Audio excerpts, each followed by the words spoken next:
तर ठाकरेंच्या शिवसेनेच्या 6 खासदारांनी बंडखोरी करत उद्धव ठाकरेंची साथ सोडली आणि शिंदेंच्या शिवसेनेत प्रवेश केला।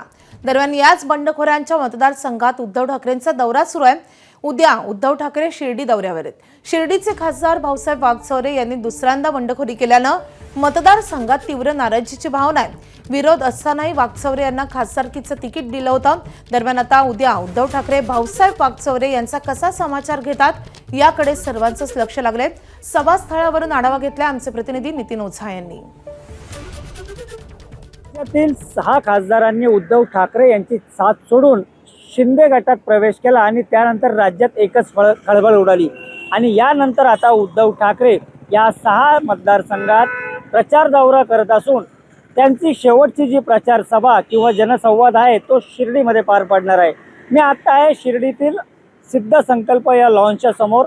नगर मनमाड महामार्गावर राहता शहराजवळ असलेल्या या सिद्ध संकल्प लॉनमध्ये उद्या उद्धव बाळासाहेब ठाकरे यांची या ठिकाणी जनसंवाद होणार आहे।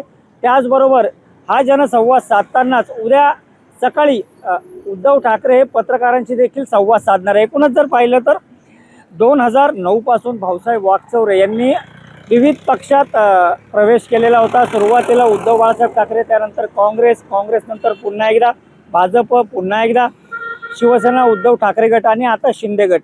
या सगळ्या पार्श्वभूमीवर उद्धव ठाकरे नेमकं भाऊसाहेब वागचौरेंसंदर्भात काय बोलणार?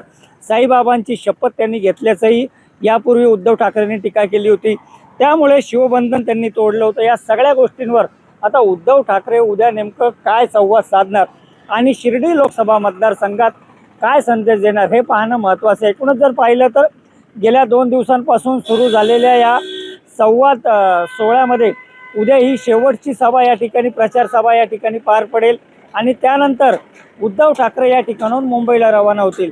त्यामुळे एकूणच जर पाहिलं तर उद्धव ठाकरे यांच्या या शिर्डीच्या मेळाव्याकडे सर्वांचंच लक्ष लागलेलं आहे आणि त्याला कारण आहे शिर्डी लोकसभा मतदारसंघ हा सहकाराचा बालेकिल्ला आहे। त्यामुळे या ठिकाणच्या नेत्यांवर देखील उद्धव ठाकरे काही बोलणार का हे पाहणं महत्त्वाचं आहे।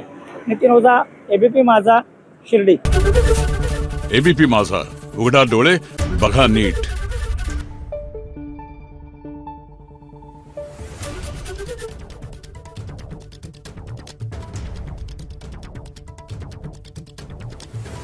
Thank you.